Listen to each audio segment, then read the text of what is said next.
34 weeks গেল এটা।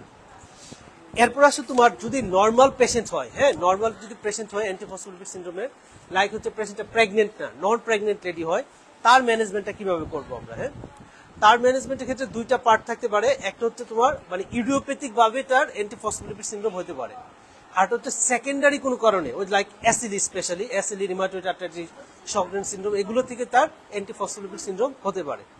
যদি কেসটা প্রাইমারি কেস হয়, যদি নন প্রেগনেন্ট পার্সন হয়, তখন আমাদের প্রথম টার্গেট হচ্ছে তাকে ল মলিকুলার ওয়েট হেপারিন দিব, এটা হচ্ছে একমাত্র আমার প্রথম টার্গেট। যদি এটা সেকেন্ডারি কেস হয় লাইক অ্যাসিডি থেকে এটা হয় অথবা রিমাটয়েড আর্থ্রাইটিস থেকে হয়, তখন আমাকে অন্য মেজারে যাইতে হবে, সেটা হচ্ছে ওয়ারফারিনে যেতে হবে।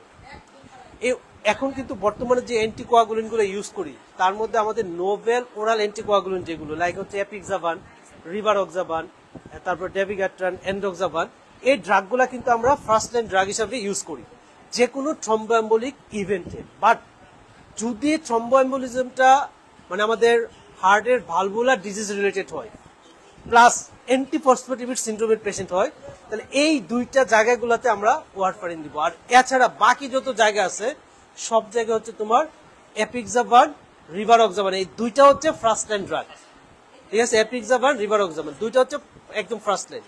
এখন এই দুইটা দিলা কোনো পেশেন্টকে যদি সে টলারেট করতে না পারে, তাহলে আমরা মানে ল মলিকুলার ওয়েট হেপারিন দিব, তার সাথে ডেভিগাট্রান দিব। যদি ডেভিগাট্রান সে টলারেট করতে না পারে, তাহলে ল মলিকুলার ওয়েট হেপারিন দিব, তাকে এন্ডোক্সাবান দিব, ঠিক আছে? এটা হচ্ছে তার গাইডলাইনে যেটা বলা আছে।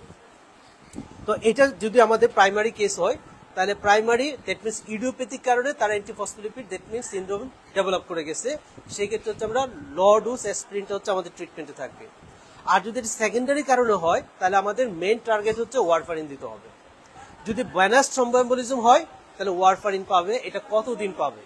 আমরা কিন্তু অ্যান্টিকোয়াগুলিন গুলো দেখা যায় 3 মাস দেই, 6 মাস দেই, এরকম থাকে ডিউরেশন।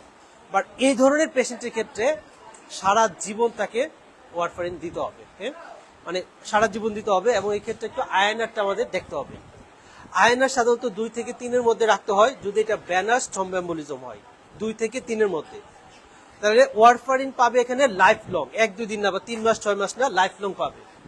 আর যদি এটা রিকারেন্ট ভেনাস থ্রম্বোএম্বোলিজম হয়, রিকারেন্ট, তাহলে তার সাথে ওয়ারফারিন তো পাবেই, তার সাথে তোমার ল ডোজ অ্যাসপিরিনটাকেও কন্টিনিউ করতে হবে যদি রিকারেন্ট হয়।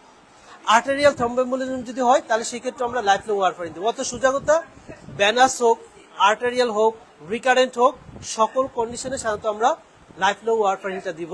তার সাথে যদি রিকারেন্ট হয়, তখন তার সাথে অ্যাড করতে হবে ল ডোজ অ্যাসপিরিনকে অ্যাড করতে হবে। আর রিকারেন্ট যখন হবে, তখন আমরা যেটা করব সেটা হচ্ছে তোমার তার সাথে আয়নারটা চেক করে রাখতে হবে এবং আয়নারটা একটু বাড়াই দিতে হবে। নর্মাল একবার ভেনাস থ্রম্বোএম্বোলিজম হইলো আমরা ইউজুয়ালি আয়নার হচ্ছে 2 থেকে 3-এর মধ্যে রাখি। আর যদি এটা রিকারেন্ট হয়, তাহলে 3 থেকে 4-এর মধ্যে নিয়ে যাব, যেন পরবর্তীতে থ্রম্বোএম্বোলিজম গুলো ডেভেলপ না করে। এক্ষেত্রে একটা ইস্যু দাঁড়ায়, সেটা হচ্ছে আমাদের যে বিটিসিটি যে পয়েন্টগুলো আছে, হ্যাঁ অ্যান্টিফসফোলিপিড সিনড্রোমের ক্ষেত্রে দেখা যায় তোমার অ্যাপিটিটি যেটা, হ্যাঁ এই অ্যাপিটিটির মানটা হচ্ছে প্যারাডক্সিক্যালি রেজ করে। সাধারণত অ্যান্টিফসফোলিপিড সিনড্রোমে কিন্তু প্ল্যাটলেটের পরিমাণ কমে যায়, বাট প্ল্যাটলেট কমতেছে কিন্তু অ্যাপিটিটি বাড়তেছে। অ্যাপিটিটি কিন্তু মেইনলি বাড়ে হচ্ছে ফ্যাক্টর 9-এ যদি ঝামেলা থাকে, মানে ইন্ট্রিনসিক পাথওয়ে যেটা, এটা যদি ঝামেলা থাকে তখন কিন্তু অ্যাপিটিটি মেইনলি বাড়ে। কিন্তু এখানে দেখা যায় অ্যাপিটিটির পরিমাণ অনেক বেশি থাকে, আর বিটির পরিমাণ কিন্তু নর্মাল থাকে এখানে, বুঝছো? অ্যান্টিফসফোলিপিড সিনড্রোমে বিটি নর্মাল, বাট অ্যাপিটিটিটা হচ্ছে প্রলং থাকে।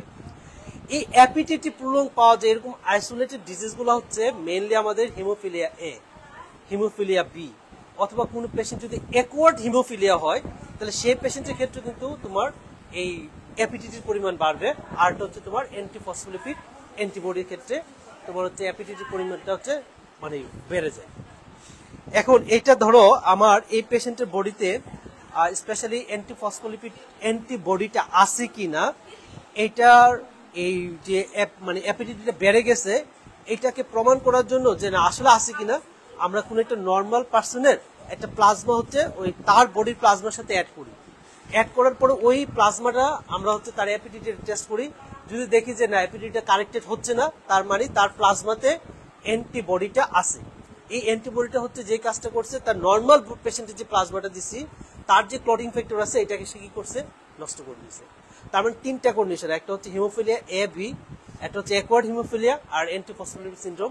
এই জায়গাগুলোতে প্যারাডক্সিক্যালি স্পেশালি হিমোফিলিয়া তো নর্মালি বাড়ে, অ্যাপিডিটি আইসোলেটলি বাড়ে, বাট এখানে হচ্ছে তোমার প্যারাডক্সিক্যালি অ্যাপিডিটির মানটা হচ্ছে বেড়ে যায়।